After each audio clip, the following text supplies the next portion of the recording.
నమస్కారం, welcome to Sasha TV news. ముందుగా headlines. అనుమతులు లేని లేఅవుట్లలో స్థలాలు విక్రయించరాదని సూచించిన మున్సిపల్ కమిషనర్. శ్రీ పరంజ్యోతి మానవ సేవా సమితి ఆధ్వర్యంలో నంద్యాల ప్రభుత్వ హాస్పిటల్ నందు గర్భిణీ స్త్రీలకు శ్రీమంతం. ఏపీ ఓపెన్ స్కూల్ అడ్మిషన్లు ప్రారంభం. దూర విద్యా విధానం ద్వారా మధ్యలో ఆగిపోయిన చదువును కొనసాగించవచ్చునని పేర్కొన్న జిల్లా coordinator. Indian Red Cross Society మరియు Tahera health and education society ఆధ్వర్యంలో రక్తదాన శిబిరం.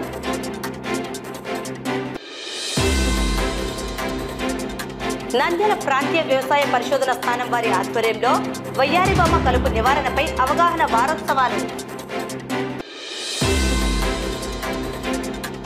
ముగ్గురు మున్సిపల్ ఉద్యోగులపై సస్పెన్షన్ వేటు. నేడు నంద్యాల గాంధీ చౌక్ కూరగాయల మున్సిపల్ మార్కెట్ వేలంపాట.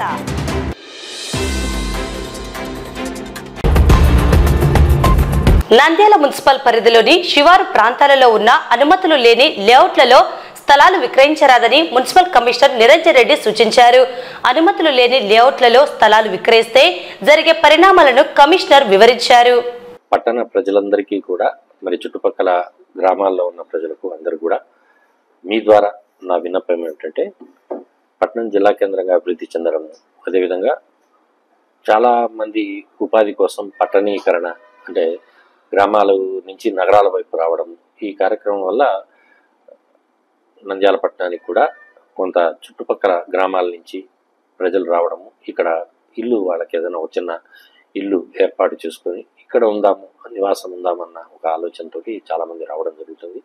మరి దీన్ని ఆసరగా చేసుకొని చాలామంది మన పట్టణ పరిసర ప్రాంతాల్లో ఎక్కువగా రైతునగరం కానీ, ఉడుమాలపురం కానీ, వెంకటేశ్వరపురము ఈ రకంగా కొన్ని పరిసర ప్రాంతాల్లో అక్రమంగా లేఅవుట్లు వేసి ఎటువంటి సరైన వసతులు లేకుండా, వనరులు లేకుండా, రోడ్లు కానీ, మంచినీటి వసతి కానీ, వీధి దీపాలు కానీ, కాలువలు కానీ ఏమీ లేకుండా కాలనీలను ఏర్పాటు చేస్తున్నారు. తద్వారా కొన్ని కాలనీల్లో మీ అందరికీ తెలిసిన విషయమే, కొత్తగా ఏర్పడుతున్న కాలనీలు, ప్రభుత్వం ఏర్పాటు చేసిన కాలనీలోనే మనం ఇన్ఫ్రాస్ట్రక్చర్ ఏర్పాటు చేయడానికి పెద్ద అమౌంట్ మనం మున్సిపాలిటీ నిధులు ఖర్చు పెట్టి వాటిని అభివృద్ధి చేయాల్సి వస్తుంది. మరి మనకున్న మీగర్ ఇన్కంలో యాక్చువల్గా ఏమిటంటే, ఒక ప్రైవేట్ లేఅవుట్ తయారు చేసినప్పుడు ఆ లేఅవుట్ ఎవరైతే వేస్తారో వాళ్లే ప్రభుత్వ నిబంధనల మేరకు రోడ్లు ఫామ్ చేయడము, కాలువలు కట్టడము, అదేవిధంగా వీధి దీపాలు ఏర్పాటు చేయడము, మంచినీటి పైప్ లైన్లు ఏర్పాటు చేయడము, ఇదే కాకుండా ఒక 10% రిజర్వ్ సైట్ ఏర్పాటు చేయడము, ఇట్లా ఒక 30 feet మినిమం కొన్ని 30 feet రోడ్స్ ఏర్పాటు చేయడం, ఇది చేయాల్సి ఉంటుంది. కానీ ప్రస్తుతం ఇక్కడ జరుగుతుంది ఏమిటంటే, 20 అడుగుల రోడ్లు, 25 అడుగుల రోడ్లతోటి లేఅవుట్లు వేస్తున్నారు. మరి చాలామంది ఏమిటంటే దీని మీద అవగాహన లేకపోవడం వల్ల వారికి ఉన్న పొదుపు చేసుకొని కష్టపడి దాచుకున్న సొమ్మును అక్కడ పెట్టి అక్కడ ఒక ఇల్లు కట్టుకున్న తర్వాత సరైన వసతులు లేకుండా వర్షాకాలం వచ్చిందంటే బాగా ఇబ్బందికరమైన వాతావరణం, అన్ని కాలాల్లో కూడా అన్ని రోజుల్లో కూడా వాళ్ళు రకరకాల కారణాలతో ఇబ్బంది పడుతున్నారు. వీటన్నిటిని కూడా పరిగణలోకి తీసుకొని ప్రభుత్వం అనేక మార్లు అక్రమ లేఅవుట్లలో కొనుగోలు చేయకండి అని చెప్పేసి ఆదేశాలు జారీ చేయడము, అదేవిధంగా చట్టాలను కూడా సవరించడం జరిగింది. ఇప్పుడు ప్రస్తుతం ఉన్న చట్టాల ప్రకారము ఎక్కడ కూడా అక్రమ లేఅవుట్లు వేయడం కానీ, అక్రమ లేఅవుట్లలో కొనుగోలు చేసిన వారికి ఎటువంటి అనుమతులు ఇవ్వడం కానీ అనేది మళ్ళీ పునఃపరిశీలన చేయడం అనేది జరుగుతుంది. అదేవిధంగా అక్కడ అక్రమంగా నిర్మించిన భవనాలకు సంబంధించి మనం చర్యలు తీసుకుని రేపు కోర్టు ద్వారా ఆ భవనాలను కూల్చివేయడమో, పార్ట్ రిమూవ్ చేయడమో జరిగినప్పుడు, ఇప్పుడు ఫైనాన్షియల్ ఇన్స్టిట్యూషన్స్ అంటే బ్యాంకులు కానీ ఇతర ఆర్థిక సంస్థలు ఎవరైనా లోన్స్ ఇచ్చింటే ఆ లోన్స్ వాళ్ళు ఇచ్చిన డబ్బు కూడా ప్రజల ధనం, అది ఆ ప్రజల ధనం కూడా అది నష్టపోయే అవకాశం ఉంది. కాబట్టి అన్ని బ్యాంకుల వాళ్ళకి, ఫైనాన్షియల్ ఇన్స్టిట్యూషన్స్కి, అదేవిధంగా సబ్ రిజిస్ట్రార్కి, అదేవిధంగా ఎలక్ట్రికల్ డిపార్ట్మెంట్ అధికారులకు కూడా అక్కడ ఎటువంటి ఎలక్ట్రిసిటీ కనెక్షన్స్ కానీ ఎటువంటి రిజిస్ట్రేషన్స్ చేయొద్దని రిజిస్ట్రేషన్ డిపార్ట్మెంట్ వారిని, అదేవిధంగా బ్యాంకుల వారిని రుణాలు ఇవ్వద్దని చెప్పేసి వారందరినీ కోరుతూ లెటర్లు రాయడం జరిగింది. అదేవిధంగా ప్రజల అవగాహన కోసం పట్టణంలోని పలు ప్రాంతాల్లో ఫ్లెక్సీలు కూడా ఏర్పాటు చేయబోతున్నాము. ఎక్కడికైతే అంటే అప్రూవ్డ్ లేఅవుట్లో కొన్నందువల్ల ఉన్న ఉపయోగాలు ఏమిటి, అక్కడ అన్అప్రూవ్డ్ లేఅవుట్లో కొన్నప్పుడు ఉండే అనర్థాలు ఏమిటి అనే దాన్ని కూడా తెలియజేయడం కోసం, ప్రజల అవగాహన కోసం ఇవి ఏర్పాటు చేయడం జరుగుతుంది. అదేవిధంగా మేము ప్రస్తుతం గుర్తించిన అక్రమ లేఅవుట్లకు సంబంధించి ప్రభుత్వ ఆదేశాల మేరకు పేపర్లో ఒక యాడ్ రూపంలో విడుదల చేయడం జరిగింది. అదేవిధంగా గుర్తించిన అక్రమ లేఅవుట్ల అన్నిటి దగ్గర కూడా ప్రజల సౌకర్యార్థం, ప్రజలకు అవగాహన కొరకు అక్కడ ఫ్లెక్సీలు ఏర్పాటు చేయడం జరిగింది. కాబట్టి ప్రజలందరూ కూడా మా విన్నపం ఏమిటంటే, ఏదైనా మీరు మీ పొదుపు చేసుకున్న సొమ్ముతోటి ఒక చిన్న స్థలం కొనుక్కోవాలని అనుకున్నప్పుడు దయచేసి పట్టణంలో మున్సిపల్ కార్యాలయాన్ని సంప్రదించండి. అక్కడ ఆ స్థలానికి కావలసిన అనుమతులు ఉన్నాయా లేదా, ఇప్పుడు రేపు ఇల్లు కట్టుకుంటే అనుమతులు వస్తాయా లేదా, అక్కడ వసతులు ఉంటాయా లేదా అనేది నిర్ధారించుకున్న తర్వాత మాత్రమే కొనుగోలు చేయమని పురపాలక సంఘం తరఫున అందరికి కూడా విన్నపాలు తెలియజేస్తున్నాం. నంద్యాల జిల్లా ప్రభుత్వ సర్వజన హాస్పిటల్ నందు గురువారం శ్రీ పరంజ్యోతి మానవ సేవా సమితి నిర్వాహకులు దీక్షిత దాసాజీ ఆధ్వర్యంలో గర్భిణీ స్త్రీలకు సీమంతం కార్యక్రమం నిర్వహించడం జరిగింది. ఈ కార్యక్రమానికి హాస్పిటల్ సూపరింటెండెంట్ డాక్టర్ వరప్రసాద్, వైద్యులు, ఐఎంఏ అధ్యక్షురాలు డాక్టర్ వసుధారాణి పాల్గొన్నారు. ఈ సందర్భంగా శ్రీ పరంజ్యోతి మానవ సేవా సమితి నిర్వాహకులు మాట్లాడుతూ గర్భిణీ స్త్రీలు ఈ ప్రత్యేక సమయంలో ఎలా ఉండాలో వివరించారు. మంచి ఆలోచనలు, ఆహారపు అలవాట్లు కలిగి ఉండాలని, దేశానికి, కుటుంబ సంక్షేమానికి అవసరమైన బిడ్డలకు జన్మనివ్వాలని ఆకాంక్షించారు. ఈ కార్యక్రమంలో సమితి సభ్యులు పాల్గొన్నారు. శ్రావణ మాసంలో ముత్తైదువులకు, గర్భిణీ స్త్రీలకు ప్రథమంగా శ్రీ కల్కి మానవ సేవా సమితి, పరంజ్యోతి సేవా సమితి వారు ఈ దేశానికి రాబోయేటటువంటి తరము బిడ్డలు స్టార్ చైల్డ్గా ఉండాలని, వారి లోపల వ్యక్తి నిర్మాణం జరిగి ఈ దేశానికి, వాళ్ళ కుటుంబానికి మంచి గుణాలతో వారి బిడ్డ బయటికి రావాలని చెప్పినటువంటి ఉద్దేశంతోనే ఈ శ్రీమంతం కార్యక్రమాన్ని నిర్వహిస్తూ ఉంటారు. ఈరోజు గర్భిణీ స్త్రీలందరికీ కూడా శ్రీమంతం చేయడం జరుగుతుంది. ఈ సమాజంలో మంచి బిడ్డలని ఇవ్వాలి అంటే అది పుట్టుక నుంచే ప్రారంభమవుతుంది. ఎటువంటి బిడ్డకి జన్మనిస్తారు అనే దాని నుంచే ఈ మంచి సమాజము అనేది ప్రారంభమవుతుంది. అందువల్ల ఈ ప్రోగ్రాం మేము దేనికోసం చేస్తున్నామంటే భవిష్యత్తు తరాలు, మంచి తరాల కోసము చేస్తున్నాము, మంచి భవిష్యత్తు కోసం చేస్తున్నాము. అంతేకాదు గర్భంలో ఉన్నప్పటి నుంచి, అంటే బీజం పడిన దగ్గర నుంచే శిశువు బాహ్య ప్రపంచంలో ఉండేటువంటి అన్ని విషయాలని రిసీవ్ చేసుకోవడం జరుగుతుంది, స్వీకరించడం జరుగుతుంది. అంతేకాదు తల్లిదండ్రుల ఆలోచనలు, చుట్టుపక్కల వాతావరణము, సమాజంలో ఉండేటివన్నీ కూడా ఆ బిడ్డ లోపలికి వెళ్తూ ఉంటాయి. అందువల్ల తల్లి ఎప్పుడు కూడా సంతోషంగా, ఆనందంగా ఉండాలి, ఆరోగ్యంగా ఉండాలి. అంతేకాదు మీరు చూసేటువంటి సినిమాలు కానీ, లేకపోతే పేపర్ కానీ, ఏదైనా సరే ఎక్కడైతే మంచి ఉందో, ఎక్కడైతే ఆనందం ఉందో అలాంటి దాన్ని మాత్రమే మీరు చూడాలి. ఎక్కడైనా హింసాత్మకమైనవి కానీ, దుఃఖభరితమైనవి కానీ, బాధాకరంగా ఉన్నటువంటి దృశ్యాలు కానీ అలాంటివి చూడడం కానీ, వినటం కానీ అలాంటివి చేయకూడదు. సో లోపల ఉన్న బిడ్డకి అవన్నీ కూడా రిసీవ్ అయిపోతాయి, అవన్నీ కూడా లోపల ఉన్న బిడ్డ చూస్తుంది. అందుకే ఈ శ్రీమంతం అనే కార్యక్రమం ఎందుకు చేస్తారంటే ఆ తల్లి చాలా సంతోషంగా ఉండాలి, తల్లి చాలా ఆనందంగా ఉండాలి. తల్లి ఎంత ఆనందంగా ఉంటే పుట్టే బిడ్డలు అంత ఆనందంగా పుడతారు, మంచి సమాజం ఏర్పడేలాగా వాళ్ళు మనకి సహకరిస్తారు. మహానుభావులు అందరూ కూడా తల్లి గర్భంలో ఉన్నప్పుడే ఇటువంటి మంచి ప్రోగ్రామింగ్తో పుట్టారు. అందువల్ల వాళ్ళు మహానుభావులు అయ్యారు. కాబట్టి ఈ ప్రోగ్రాంని కల్కి మానవ సేవా సమితి, శ్రీ పరంజ్యోతి మానవ సేవా సమితి వారు ఈ శ్రీమంతం ప్రోగ్రాంని నిర్వహిస్తున్నాము. ఎవరికి వారు ఇంట్లో కొన్నిసార్లు జరుపుకోగలుగుతారు, కొన్నిసార్లు జరుపుకోలేని పరిస్థితులు కూడా ఉంటాయి. అయినా ఒక మంచి ఉద్దేశంతో నిండు మనుషుల్ని ఇలా ఆశీర్వదిస్తున్న ఈ సంస్థకు నా ధన్యవాదాలు. ప్రతి ఒక్కరు ప్రెగ్నెన్సీలో గర్భవతులుగా ఉన్నప్పుడు మంచి ఆలోచనలు చేస్తూ, మంచి ఆహారం తీసుకుంటూ, మంచి వాతావరణంలో ఉంటే పిల్లలు ఆరోగ్యంగాను మంచి బుద్ధితోనూ పుడతారు. కాబట్టి ఫ్యామిలీతో పాటు సమాజం కూడా వాళ్ళకి అటువంటి ఒక వాతావరణము వచ్చేటట్టు చూడటం చాలా ఇంపార్టెంట్. అండ్ ఇది వీళ్ళు చేస్తున్నందుకు నాకు చాలా సంతోషంగా ఉంది. ఆంధ్రప్రదేశ్ సార్వత్రిక విద్యాపీఠం ఓపెన్ స్కూల్ అడ్మిషన్లు ఈ నెల 5వ తేదీ నుండి ప్రారంభమయ్యాయని జిల్లా కోఆర్డినేటర్ లక్ష్మీనారాయణ పేర్కొన్నారు. అనివార్య కారణాల వల్ల చదువు మధ్యలో ఆగిపోయిన వారు ఓపెన్ స్కూల్ విధానంలో చదువును కొనసాగించవచ్చునని తెలిపారు. ఓపెన్ స్కూల్ అడ్మిషన్ల ప్రక్రియ విధి విధానాలను జిల్లా కోఆర్డినేటర్ మీడియాకు వెల్లడించారు.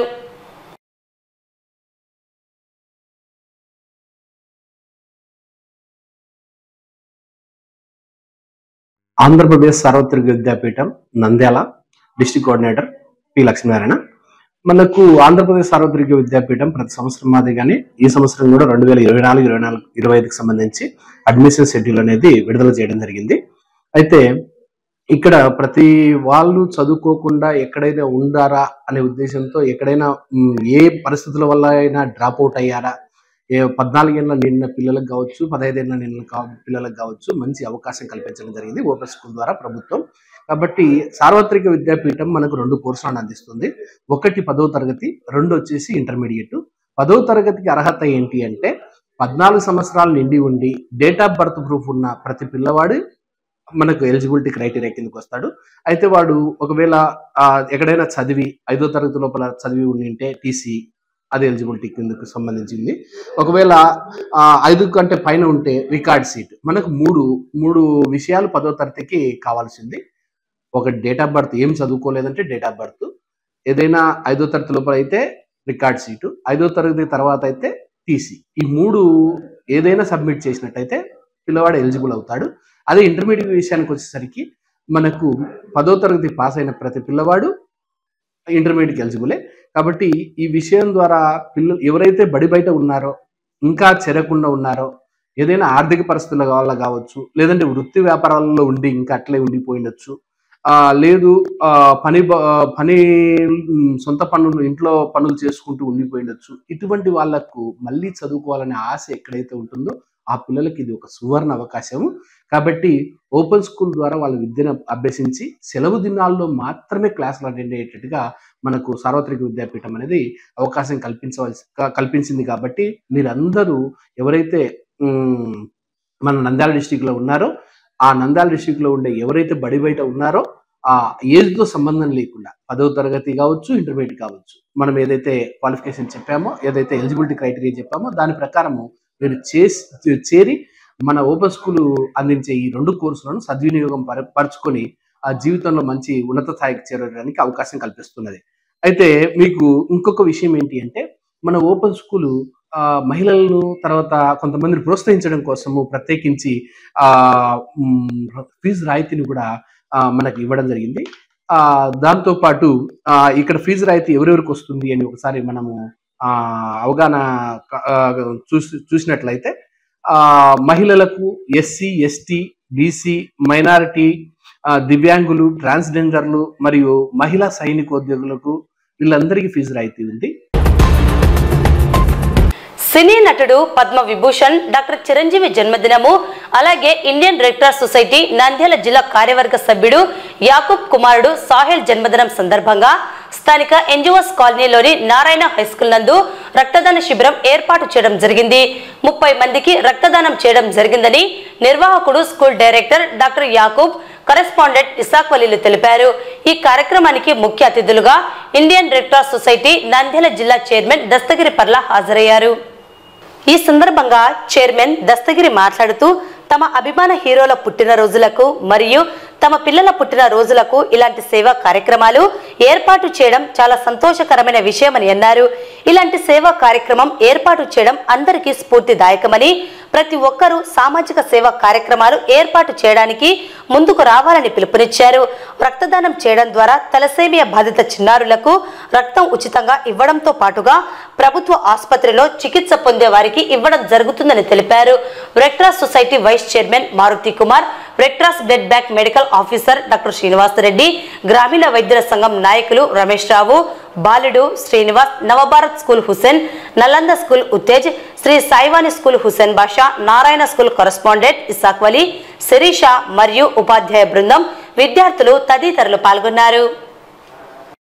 తమ పిల్లల పుట్టినరోజులకైతేనేమి, పెళ్లి రోజులకైతేనేమి, తమ పుట్టినరోజులకైతేనేమి సామాజికంగా ఉపయోగపడే కార్యక్రమాలని ప్లాన్ చేసుకోవాలి.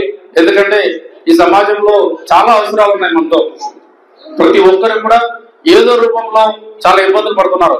అన్నదానం అయితేనేమి, రక్తదానం అయితేనేమి ప్రతి ఒక్కటి కూడా చేసుకోవాలి తప్ప ఏ సంతోషమైనా కూడా పవిత్ర ఖురాన్లో కూడా మహమ్మద్ ప్రవక్త గారు మన పొరుగువాడు ఉపవాసం ఉంటే, మనం ఇబ్బంది ఉంటే ఆ సమస్యని మనం పట్టించుకోకపోవడం కూడా మనది చాలా తప్పు అని విన్నాడు. ఎందుకంటే ఈ యొక్క కార్యక్రమాలు మనం సామాజిక సేవా కార్యక్రమం మనం మాత్రమే ఆనందంగా ఉండి, మనం మాత్రమే ఆరోగ్యంగా ఉండడం, మనం మాత్రమే అన్ని రంగాల్లో బాగుండడం కాకుండా మన తోటి వారి గురించి కూడా ఉపయోగపడే విధంగా మన పెళ్లి రోజులు, మన పుట్టినరోజులు ప్రతి ఒక్కరూ ఇలా ఆదర్శవంతంగా తీసుకొని జరుపుకోవాలని సమాజంలో ప్రతి ఒక్కరు కూడా తమ హీరోలకే కాదు, తమ పుట్టినరోజులకు, తమ తల్లిదండ్రుల పుట్టినరోజులకు కూడా ఇలాంటి సేవా కార్యక్రమాలు చేయడానికి సమాజంలో ప్రతి ఒక్కరు ముందుకు రావాలని ఈ రెడ్ క్రాస్ సొసైటీ తరఫున, అలాగే ఎవరికైనా ఆలోచన ఉన్న వారికి కూడా మమ్మల్ని సంప్రదిస్తే మేము ఖచ్చితంగా వారికి తగిన విధంగా ఈ యొక్క కార్యక్రమాలు రూపకల్పన చేస్తామని తెలియజేస్తూ ఇండియన్ రెడ్ క్రాస్ సొసైటీ ఆధ్వర్యంలో అలాగే Tahera Health and Educational society ఆధ్వర్యంలో ఈరోజు రక్తదాన శిబిరం ఏర్పాటు చేయడం జరిగింది. ఈరోజు ఒక ఇంపార్టెన్స్ ఏంటంటే మా అబ్బాయి మహమ్మద్ సాయి జన్మదినాన్ని నిరాడంబరంగా వేరే కార్యక్రమాలకు ఖర్చు చేయకున్నట్ల ఈరోజు ఒక స్పెషల్ ప్రోగ్రామ్ లాగా వాళ్ళకు కూడా ఒక రోల్ మోడల్ ఉండాలని భవిష్యత్తులో పలు వ్యక్తులు, మా మిత్ర బృందం, మా ఉపాధ్యాయ బృందం అందరూ స్వచ్ఛందంగా రక్తదానం చేయడానికి ముందుకు రావడం చాలా అభినందనీయం. అన్ని దానాల కంటే మరి చివరికి ప్రాణం కాపాడంలో కీలక పాత్ర రక్తదానం. సో మా మిత్రులందరూ ప్రతిసారి ఒక 4 months ఒకసారి ఇస్తూ వస్తున్నారు.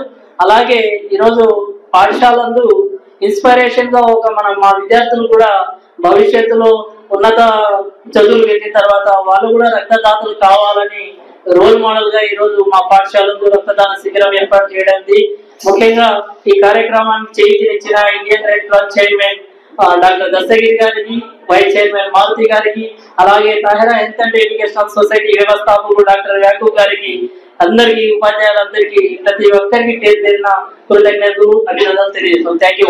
ఇండియన్ రెడ్ క్రాస్ సొసైటీ మరియు Tahera Health and Educational Society వారి ఆధ్వర్యంలో రక్తదాన శిబిరం ఏర్పాటు చేయడం జరిగింది. ఈ రక్తదాన శిబిరం యొక్క ప్రాముఖ్యత ఏమంటే ఇవాళ అనేక మంది తలసేమియా వ్యాధిగ్రస్తులు, అదేవిధంగా అనీమియా రక్తహీనతతో బాధపడేవారు, అదేవిధంగా ఎమర్జెన్సీ ఆపరేషన్ లో అవసరమైన వారు, అదేవిధంగా ఎమర్జెన్సీ యాక్సిడెంట్స్ లో రక్తం అవసరమైన వారు అనేక మంది అనేక విధాలుగా ఇబ్బందులు పడుతూ ఉన్నారు. వారి ఇబ్బందుల్ని గుర్తించి వారికి రక్తం అవసరమైనప్పుడు ఇండియన్ రెడ్ క్రాస్ సొసైటీ ద్వారా రక్తం అందించి అనేక కార్యక్రమాలు జరుగుతున్నప్పటికీ ఎక్కడో కొంత వ్యక్తి ఉంది. ఇలాంటి మెగా క్యాంపుల ద్వారా వారికి మరిన్ని రక్త యూనిట్లు అందించాలనే ఉద్దేశంతోనే ఇవాళ Narayana English medium school NGOs colony ప్రాంగణంలో ఈ కార్యక్రమాన్ని ఏర్పాటు చేయడం జరిగింది. మనకు ప్రాణం తర్వాత అంటే మనము ప్రతి వ్యక్తికి వచ్చేసి ఏదైనా సరే అవసరం ఉందంటే రక్తం అనేది చాలా చాలా ఇంపార్టెంట్. దీని గురించి మనం ప్రత్యేక చెప్పాల్సిన పని లేదు. ప్రతి విషయంలో కూడా చిన్న ఆపరేషన్ కానించి పెద్దదాని వరకు కూడా వచ్చేసి మరి ఈ యొక్క రక్తం అనేది చాలా అవసరం అవుతుంటుంది. కాబట్టి ముందు రిజర్వ్ లో చెప్తుంటారు డాక్టర్స్.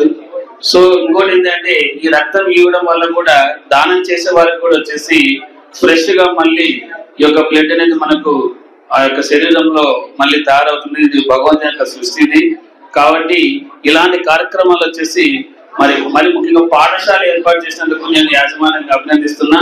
పిల్లల్లో కూడా వచ్చేసి వాళ్ళల్లో కూడా ఇది ఒక అంటే తెలుసుకొని భవిష్యత్తులో వాళ్ళు కూడా ఇలాంటి కార్యక్రమాలు పాల్గొనడానికి మంచి అవకాశం ఉంటుంది. కాబట్టి మరి ఈ కార్యక్రమాన్ని మమ్మల్ని కూడా ఇన్వైట్ చేసినందుకు అతిథులకు ధన్యవాదాలు తెలుపుకుంటూ ముగిస్తున్నాను. పంట నష్టం, మనుషులకు పశువుల ఆరోగ్యానికి హాని కలిగించే వయ్యారిబామ అనే కలుపు మొక్కల నివారణపై ఈ నెల 16వ తేదీ నుండి 22వ తేదీ వరకు అవగాహన వారోత్సవాలను స్థానిక ఆర్ఎస్ వ్యవసాయ శాస్త్రవేత్తల ఆధ్వర్యంలో వ్యవసాయ పాలిటెక్నిక్ కళాశాల విద్యార్థులచే కార్యక్రమం నిర్వహించడం జరిగింది. ఈ సందర్భంగా వ్యవసాయ శాస్త్రవేత్త మాట్లాడుతూ ప్రధానంగా పంట సాగులో కలుపు మొక్కల నివారణ ముఖ్యమని, వయ్యారిబామ అనే కలుపు మొక్కలు పంట సాగు చేసే పొలాల్లో ఉంటే అవి పంటను నాశనం చేయడం జరుగుతుందని, అలాగే మనుషులకు శ్వాసకోశ సంబంధిత వ్యాధులు, అలర్జీలు, పలు అనారోగ్య సమస్యలు వస్తాయని, మరియు పశువులు ఈ కలుపు మొక్కలను తింటే వాటికి కూడా అనారోగ్య సమస్యలు వస్తాయని తెలిపారు. ముందుగానే ఈ కలుపు మొక్కలను నివారించాలని, లేని పక్షంలో పంట దిగుబడి తగ్గిపోయి రైతులకు నష్టం సంభవిస్తుందని తెలిపారు. మన రాష్ట్రంలో కానీ మన దేశంలో కానీ చూసుకున్నట్లయితే వివిధ రకాలైనటువంటి పంటల్లో వాతావరణంకు అనుకూలంగా పురుగులైతేనేమి, తెగుళ్ళైతేనేమి పంటల్లో ఆశించి వివిధ దశల్లో అనుకున్నటువంటి నష్టాన్ని కలిగిస్తున్నాయి.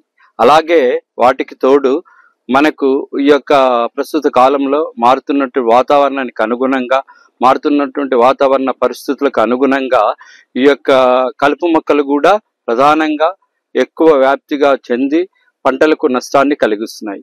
కొన్ని అనుకోకుండా పంటలకే కాకుండా మనుషులకు కూడా, అట్లాగే పశువులకు కూడా వివిధ రకాలైన వ్యాధులని వ్యాప్తి చేయడంలో అవి దోహదపడుతూ ఉన్నాయి. కాబట్టి దానిని దృష్టిలో ఉంచుకొని మన భారతదేశం మొత్తంలో కూడా 16 నుంచి 22వ తారీఖు ఆగస్టు నెలలో ప్రతి సంవత్సరం కూడా ఈ యొక్క వయారిబామ యొక్క కలుపును నివారించడానికి వారోత్సవాలు చేపట్టడం జరిగింది. పుప్పొడి రేణు ఆశించినప్పుడు ఆ పుప్పొడి దాని లోపల పడడం ద్వారా అది మన పంట పొలాల్లో ముఖ్యంగా వేరుశనగలో మూవకులు తెగులను, అలాగే సన్ఫ్లవర్ కూడా ప్రధానంగా మనకు పంట యొక్క ఏరియా తగ్గిపోని కారణం ఈ యొక్క కలుపు మొక్కే ప్రధానమై ఉంటుంది.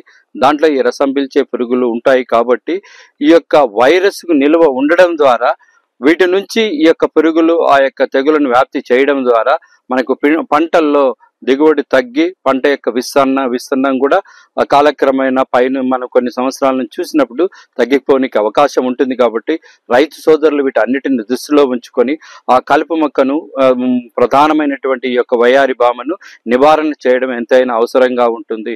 ముఖ్యంగా ఇక్కడ గమనించవలసింది ఏమిటంటే వయారిబామను పూతకు రాకముందే మనం ఆ యొక్క మొక్కను పీకి కాల్చివేస్తే మనకు దాని యొక్క సాంద్రతను, దాని యొక్క అభివృద్ధిని నివారించడానికి అనుకూలంగా ఉంటుంది. కారణం ఏమిటి అంటే పూత వచ్చింది అంటే కానీ ఒక పూత నుంచి ఎక్కువగా మనకు విత్తనాలు వ్యాప్తి చెందుతాయి. తద్వారా మనం తర్వాత పీకి వేసినా కూడా దానివంతా ఎక్కువ లాభం ఉండదు. కాబట్టి అభివృద్ధి చెందుతూనే ఉంటాయి. కాబట్టి పూతకు రాకముందే తీయాలి. రెండవది, పూత ఉన్నప్పుడు ఈ యొక్క రసం పీల్చే పురుగులు దాంట్లోకి ఆశించి వైరస్ రిజర్వాయర్గా ఉంటుంది. కాబట్టి వాటి యొక్క భాగాల మీద లేక పుప్పొడి రేణువులు వాటి శరీర భాగాలకు అంటుకుని పోవడం ద్వారా వైరస్ ను ఒక మొక్క నుంచి ఒక మొక్కకు వ్యాప్తి చేస్తుంది. కాబట్టి పంట దిగుబడికి నష్టాన్ని కలిగిస్తుంది. కాబట్టి రైతు సోదరులు వీటన్నిటిని కూడా దృష్టిలో ఉంచుకొని సకాలంలో వారి యొక్క పొలంలో ఉన్నటువంటి వయారిబామనైతేనేమి, వారి యొక్క పొలం గట్ల మీద ఉన్నట్టు వయారిబామనైతేనేమి తీసి పూతకు రాకముందే తీసి కాల్చివేయడం మంచిది. నంద్యాల మున్సిపల్ కార్యాలయంలో విధులు నిర్వహిస్తున్న ఆర్ఓ కృష్ణ, ఆర్ఏ గులాం హుస్సేన్, సచివాలయ అడ్మిన్ సుధాకర్ పై సస్పెన్షన్ వేటు పడింది. నంద్యాల పద్మావతి నగర్ లోని ఓ ప్రైవేట్ స్థలానికి సంబంధించి కోర్టులో కేసు పెండింగ్ లో ఉన్న సందర్భంలో ఆ స్థలానికి మున్సిపల్ ఉద్యోగులు పన్ను వేయడం జరిగింది. ఈ విషయంపై మున్సిపల్ కమిషనర్ నిరంజన్ రెడ్డి చర్యలు తీసుకోవడం జరిగింది.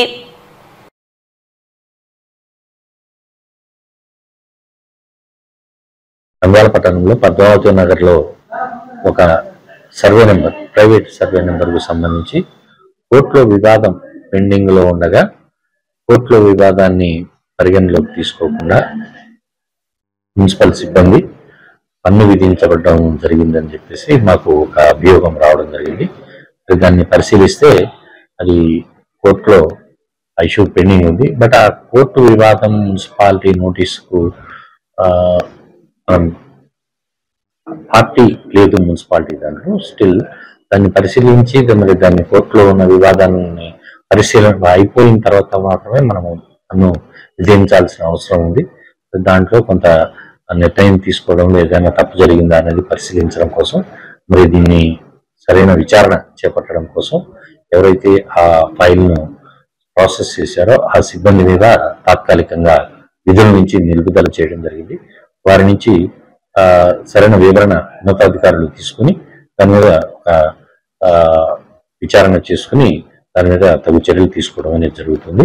దీని మీద ఆర్డీ గారికి మేము నివేదిక కూడా సమర్పించడం. 3 అధికారులు, వాళ్ళు వార్డ్ అడ్మినిస్ట్రేటివ్ సెక్రటరీ ఒకరు, రెవెన్యూ ఇన్స్పెక్టర్ ఒకరు, రెవెన్యూ ఆఫీసర్ ఇంకొకరు, వీళ్ళ మీద సస్పెన్షన్ అనేది తాత్కాలికంగా విధుల నుంచి నిలుపుదల చేయడం అనేది జరిగింది.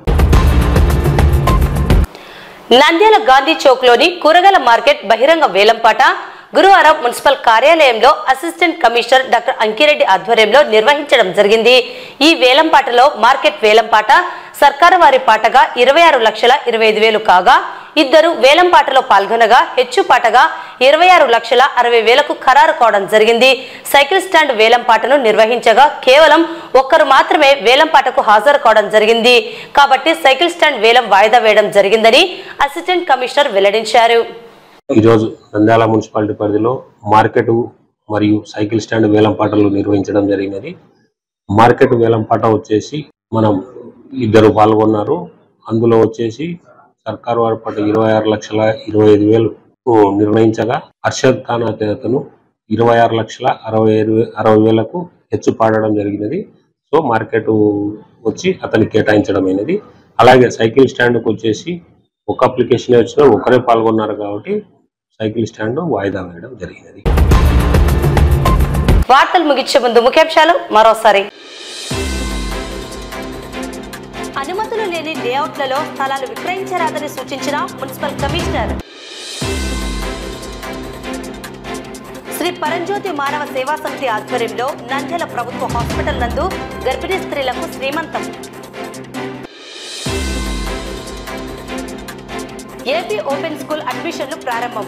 దూర విద్యా విధానం ద్వారా మధ్యలో ఆగిపోయిన చదువును కొనసాగించవచ్చునని పేర్కొన్న జిల్లా coordinator. Indian Red Cross Society మరియు Tahera health and education society ఆధ్వర్యంలో రక్తదాన శిబిరం.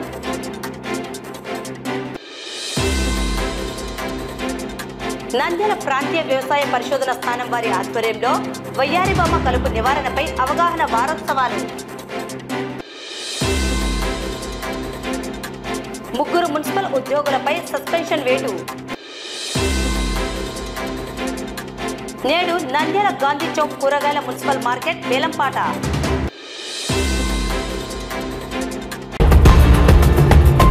ఈ వార్తలు ఇంతటితో సమాప్తం. నమస్కారం.